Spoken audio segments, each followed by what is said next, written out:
నేను చనిపోతాను.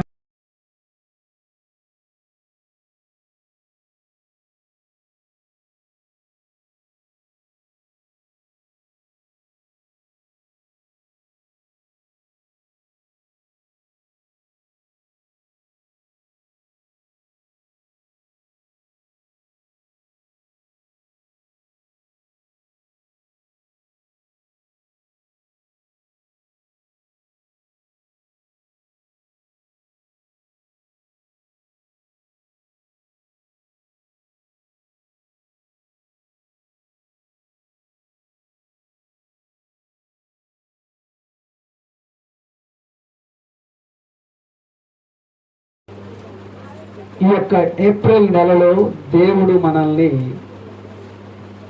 ప్రవేశింపజేసినందుకు దేవునికి స్తోత్రం. హల్లెలూయా. ప్రియా దేవుని బిడ్డలారా, దేవుడు మనలను, మన కుటుంబాలను, బిడ్డలను ప్రత్యేకంగా కూడి ఉన్న మనందరము ఈ రోజున కూడుకున్నామంటే అది దేవుని కృప మాత్రమే. ఆమేన్. దేవుని కృప. నిన్న ఉదయం మాథ్యూస్ అన్న గారు రేపు జరుగుతున్న 11, 12, 13, 14 మీటింగ్ల కోసం ఒక 25 మంది మేము పాస్టర్లు వెళ్ళి ప్రార్థన చేస్తూ ఉన్నప్పుడు అన్ని గుడారాలు కట్టి ఉండగా దేవుడు అద్భుతకరంగా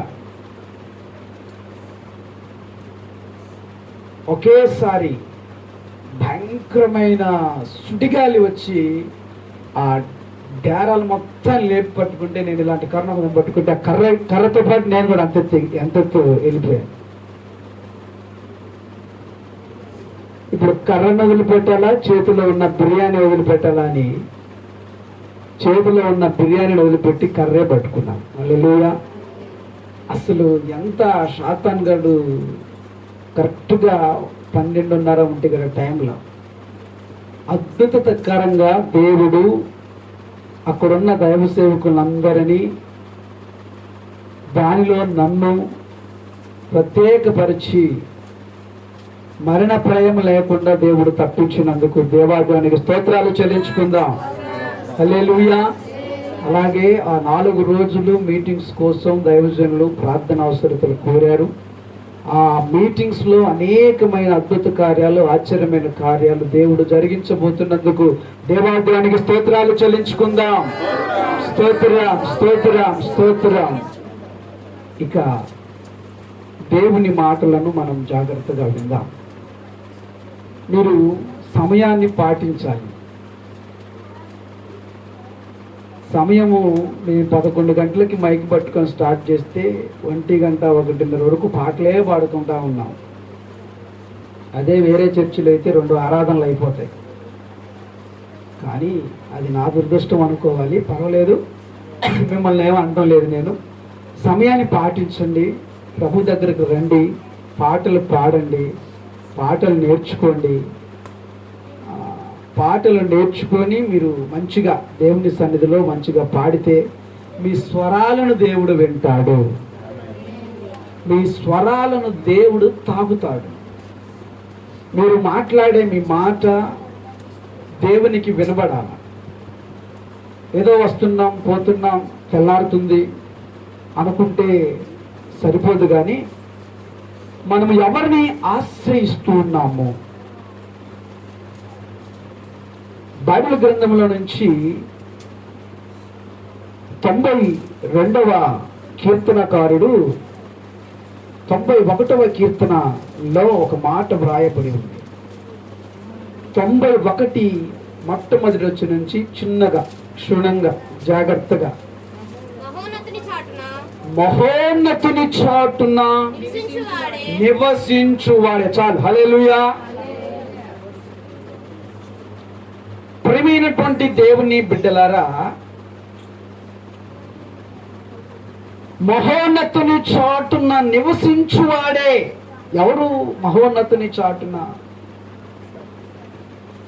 మహోన్నతుని చాటున నివసించేవాడెవరు?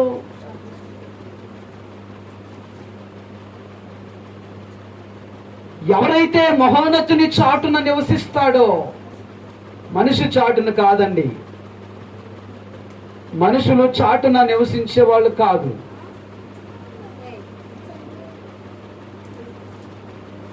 మనిషి చాటున నివసించే వారి గురించి ఇక్కడ చెప్పటం లేదు. మహోన్నతుని చాటున నివసించువాడే. ఎవరు ఈ మహోన్నతుడు? ప్రియమైనటువంటి దేవుని బిడ్డలారా, చదువు నాన్న. సర్వశక్తి నీడను విశ్రమించువాడు ఆయనే నాకు ఆశ్రయము, నా కోట, నేను నమ్ముకొను నా దేవుడు. హల్లెలూయా.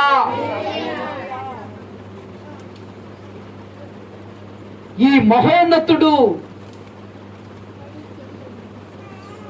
నీవు మహోన్నతుని మీద గినక నువ్వు నమ్ముకుంటే ఆయనే నీకు ఆశ్రయము, కోట. నేను యెహోవాతో మనవి చేయుచున్నాను, వేటగాని ఉరి నుండి ఆయన నన్ను విడిపించును, నాశనకరమైన తెగులు రాకుండా నన్ను రక్షించును. ఆయన తన రెక్కలతో నిన్ను కప్పును, ఆయన రెక్కల క్రింద నీకు ఆశ్రయము కలుగును. ఆయన సత్యమును కేడమును డాలునై ఉన్నాడు. హల్లెలూయా. ప్రియమైనటువంటి దేవుని బిడ్డలారా, ఈ మహోన్నతుని యొక్క ధైర్యం, ఈ మహోన్నతుని చాటున నివసిస్తే నీకు ఒక ధైర్యం.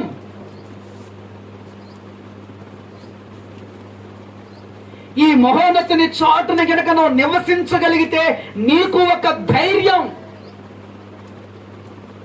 ఏంటండి ఆ ధైర్యం అంటే, ఆయన నా ఆశ్రయము, ఆయనే నాకు ఆశ్రయము. నీవు మహోన్నతుడైన దేవుని చాటున నువ్వు నివసించాలా. ఆయన రెక్కల, చూడండి, ఆయన ఏంటండి, వేటగాని యొక్క ఉరి నుండి, సాతాను గాడి యొక్క ఉరుల నుండి, సాతాను గాడి యొక్క కబంధాలమైన చీకటి శక్తుల నుండి నీకు విడుదల. నా ప్రియమైనటువంటి దేవుని బిడలారా, ఈ మధ్యాహ్న కాల సమయంలో భౌతికంగా మనము పైకి కనిపించగలుగుతున్నాము, కానీ భౌతికంగా మనము మన శరీరాన్ని మనం ఎలాగైతే బట్టలతో కప్పుకొని ఉన్నామో, మన హృదయంలోన ఉండదండి. ఆ హృదయం ఉంది. ఆ హృదయాన్ని మనము చాలా జాగ్రత్తగా చూసుకోవాలి. హల్లెలూయా. ఈ బట్ట చినిగిందంటే మరొక బట్ట కట్టుకోవచ్చు. వేటగాని ఉరి నుండి ఆయన నిన్ను విడిపించగలిగిన దేవుడు.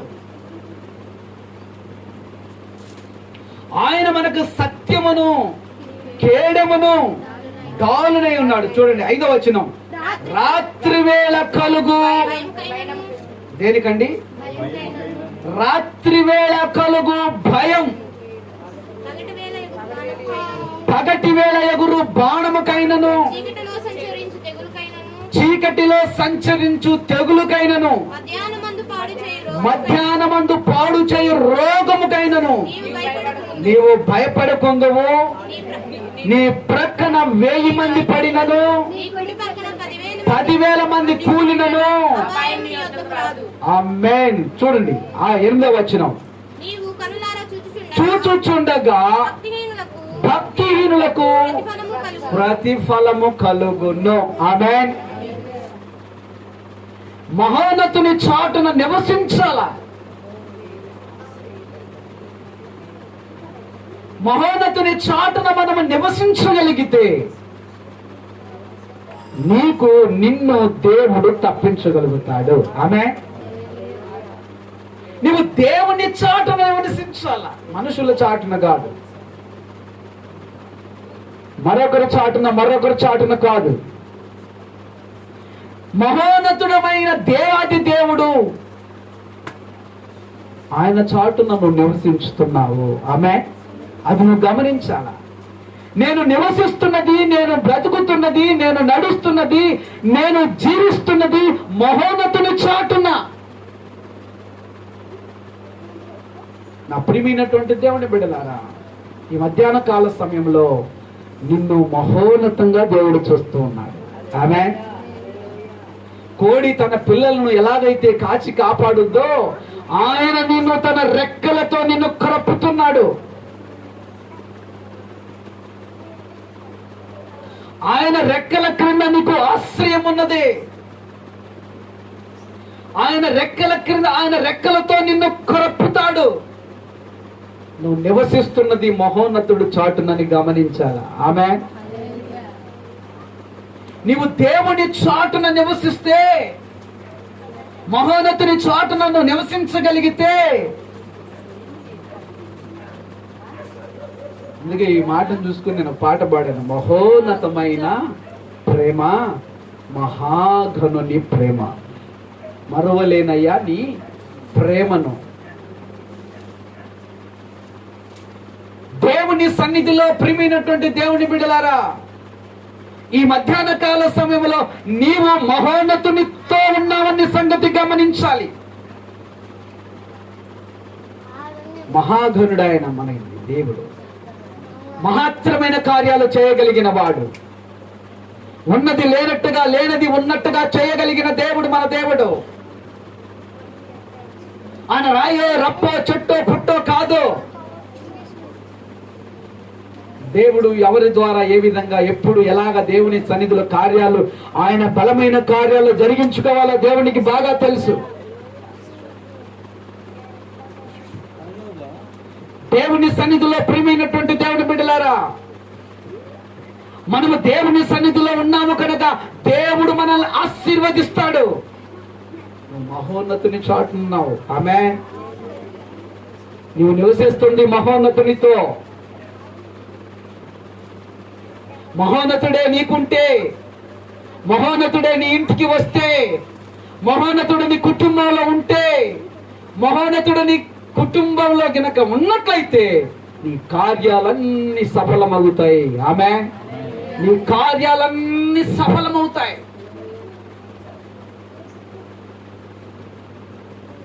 నీవు మహోన్నతుని చాటున ఉన్నావు. ఎవరు చాటున? కొంతమంది అంటారు నాదేం లేదండి.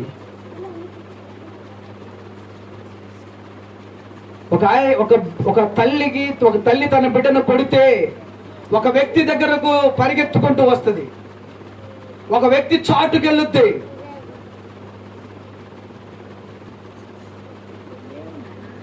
ఒక వ్యక్తి మరొక వ్యక్తిని కొడితే ఒక వ్యక్తి చాటుకెళ్తా ఉంటాం. సాతానుగాడు నేను హింసిస్తుంటే, సాతానుగాడు నేను ఇబ్బంది పెడుతూ ఉంటే, సాతానుగాడు నీకు భయంకరమైన పరిస్థితులు కలుగు చేస్తే ఎవరు చాటుకెళ్తావు? నువ్వు దేవుని మహోన్నతుని చాటున మనం వెళ్తాం. హల్లెలూయా. మహోన్నతుని చాటున నువ్వు నివసిస్తావు. మహోన్నతుని చాటున నువ్వు నివసించగలిగితే సర్వశక్తి నీడను నువ్వు విశ్రమిస్తావు. దేవుని నీడ, యేసయ్య నీడలో, యేసయ్య దయలో, యేసయ్య కరుణలో, యేసయ్య కృపలో మనం ఎదగగలిగితే దేవుడు నిన్ను నీ కుటుంబాన్ని ఆశీర్వదిస్తాడు. ఆమేన్. మనము దేవుని సన్నిధిలో దేవుడు నీ కోసం, నీ బిడ్డల కోసం, నీ కుటుంబం కోసం అన్ని సిద్ధపరుస్తాడు.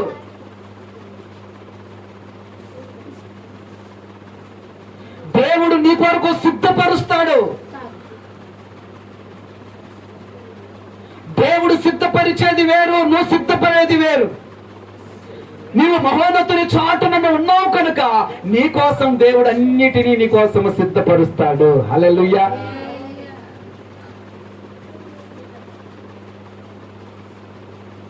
చూడండి, 9వ వచనం చదువున్నాను. యెహోవా నీవే నా ఆశ్రయము. అది ఏమమ్మా?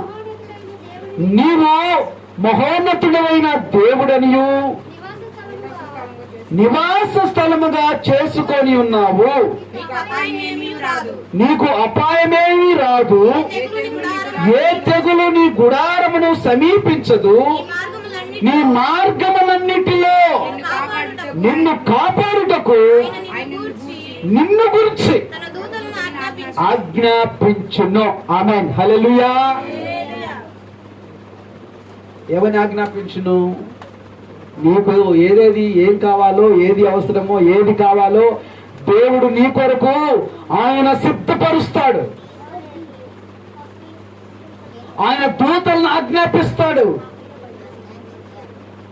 నా ప్రియ బిడ్డలారా, దేవుడు మన ప్రయాసాన్ని, మన కష్టాన్ని, మన యొక్క అలసటను తీసేసేవాడు. కనుక మనము మహోన్నతుని చాటున ఉన్నావు. ఆమేన్. మహోన్నతుని చాటున నివసిస్తే అన్ని నీకు కలిగే లాభాలు. మహోన్నతుని చాటున నివసించగలిగితే ఏ వ్యక్తి వచ్చి నిన్ను అటాక్ చేయడానికి, నీవు నివసిస్తున్నది మహోన్నతునితో. ఆమేన్. నీవు బ్రతుకుతున్నది, నీవు నివసిస్తుంది, నీకు అండగా కొండగా దండగా నీ కుటుంబాన్ని నడిపిస్తున్న దేవుడు మహోన్నతుడు. ఈ 4వ నెలలోనికి మనము ప్రవేశించాం. ఈ 4వ నెలలో, ఈ 4వ నెలంతా కూడా దేవుడు మిమ్మలను, మీ కుటుంబాలను ఆశీర్వదించును గాక. మనము ఏమి చేస్తున్నామో, మనం ఏ పని చేస్తున్నామో, మన పనిలో ఎలా ఉన్నామో, మన పని మీద మనం ఎంత ఇంట్రెస్ట్ చూపుతున్నామో, మన పని మీద ఎంత ఇంట్రెస్ట్ కలిగి ఉన్నామో, ప్రభు మీద కూడా మనం అంతే ఇంట్రెస్ట్ కలిగి ఉండాలి. హల్లెలూయా. నీ ప్రయాసాన్ని దేవుడు చూస్తా ఉన్నాడు. నీ ప్రయాసాన్ని దేవుడు చూస్తూ ఉన్నాడు. నీ ప్రయాసము ప్రభులో ఏది కూడా వ్యర్థము కాదు. నీ ప్రయాసము ప్రభులో ఎన్నడూ వ్యర్థము కాదు. ఎందుకంటే నువ్వు మహోన్నతుని చాటున నివసించావు కనుక నిన్ను, నీ కుటుంబ వ్యవస్థను కాపాడవలసిన భారము, బాధ్యత ఆయనదై ఉంది. కనుక మన ప్రియా దేవుని బిడ్డలారా, ఈ రోజున, ఈ నెలలో, ఈ వారం, ఈ రోజు దేవుడు నిన్ను ఉపయోగించాడు. మరొక రోజు దేవుడు మరొకరిని ఉపయోగిస్తాడు. ఏలియా ఆకలి కొని ఉన్నప్పుడు ఒక ఎదవరాలు ఉందంటాడా, దేవుడు ఆ ఏలియా కోసమే అక్కడ ఆమె ఉంచాడు. ఆమె దేవుడు నిన్ను కూడా ఉంచుతాడు. దేవుడు నీకు కూడా సహాయం చేస్తాడు. మనం పైకి ఈరోజే హ్యాపీగా ఉంటాం, సండే మాత్రమే. హల్లెలూయా. ఎట్లా ఉందంటే పరిస్థితి, మేడి పండు చూడు, మేలిమై ఉండును, పొట్ట ఇప్పి చూడు, విశ్వదాభిరామ. ఎప్పుడో నేను చిన్నప్పుడు ఈ పాఠం చదివాను. నేను మేడి పండు చూస్తే అది చాలా బాగా కనిపిస్తూ ఉంటుంది, కానీ దాన్ని ఓపెన్ చేస్తే దానిలో అన్నీ కూడా ఏమొస్తాయి? దానిలో అన్ని ప్రియాదాన్ని బట్టి చూడండి. ఆ మేడి పండును చూస్తున్నాం. యేసు ప్రభువుని ఆయన చూడాలని కోరాడు. ఆయన ఏ చెట్టు ఎక్కాడంట? మేడి చెట్టు ఎక్కాడు. హల్లెలూయా. ఏ చెట్టు ఎక్కాడు? ఎందుకు మేడి చెట్టు ఎక్కాడు? మేడి చెట్టుకి మనిషికి ఉన్న తత్వం ఏంటయ్యా అంటే, పైకి బాగానే కనిపిస్తుంటాం కానీ లోనంతా ఏముంటుంది? లోనంతా కూడా ఏముంటుంది? పురుగులు ఉంటాయి. అంటే మనిషిలో మన యొక్క మానవ నైజం, మానవ స్వభావం అవన్నీ ఉండొచ్చు మనిషికి, కానీ వాటన్నిటిని తీసివేయబడాలి మనం. హల్లెలూయా. వాటన్నిటిలో నుండి మనము దేవుడు ఎప్పుడైతే జక్కయ్యను చూశాడో, జక్కయ్య త్వరగా దిగిరా, నేను నేడు నీ ఇంట ఉండవలసి వచ్చెను. హల్లెలూయా. నా ప్రియమైనటువంటి దేవుని బిడ్డలారా, మహోన్నతుని చాట నివసించాలి అంటే నీలో ఉన్న ఆ పురుగుందే, నీలో ఉన్న, నాలో ఉన్న, మనలో. ఇప్పుడు ఏమని అంటే అన్ని అందరిలో పురుగు లేని వాళ్ళు ఎవరో చేతులు ఎత్తంటే వాడి ఎక్కడికి ఆలోచన లేదు కాబట్టి చేయి ఎత్తలేడు పిల్లోడు. అందరిలో, మనుషుల్లో, మానవ నైజముతో, మనుషుల్లో అనేకమైన సమస్యతో, శోధనతో, వేదనతో, బాధతో, కష్టాలతో, కన్నీరుతో, వాటితో నిండి ఉన్నాం. పురుగు కాదు. హల్లెలూయా. వాటితో, సమస్యలతో, సమస్యమయములో నిండి ఉన్న,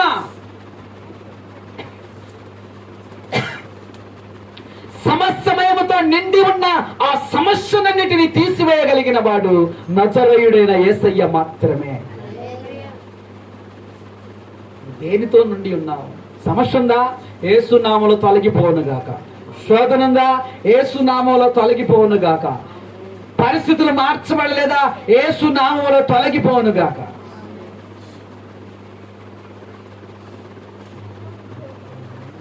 నా ప్రియమైనటువంటి దేవుని బిడ్డ, దేవుడు ఆయన మహోన్నతుడు.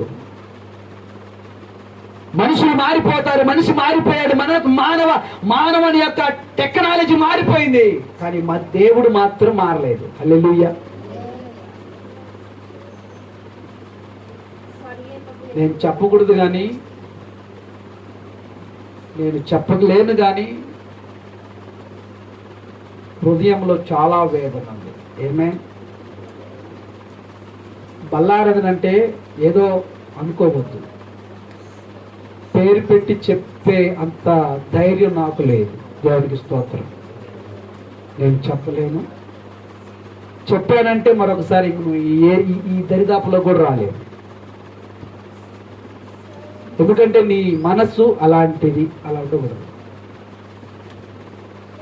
నువ్వు ఏం చేస్తున్నామో, మనం ఏం చేస్తున్నామో, ఏ స్థితిలో ఉన్నామో, ఏ పరిస్థితిలో ఉన్నామో దేవునికి తెలుసు.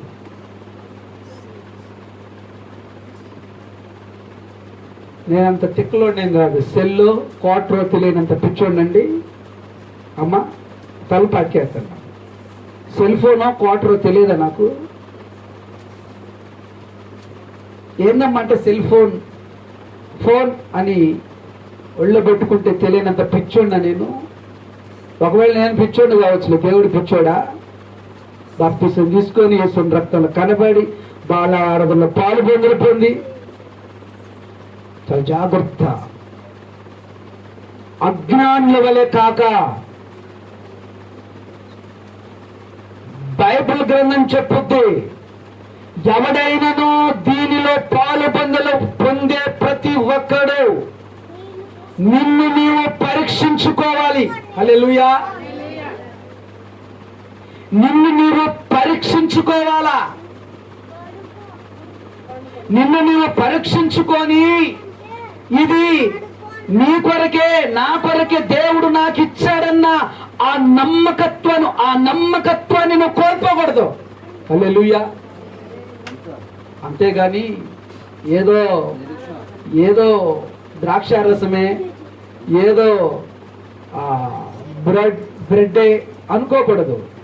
అది దేవుడు నీకోసము యావత్ ప్రపంచము, యావత్ ప్రపంచము చేస్తున్న ఆనవాలిది. హల్లెలూయా. నేనొక్కడిని, నువ్వొక్కడివి కాదు.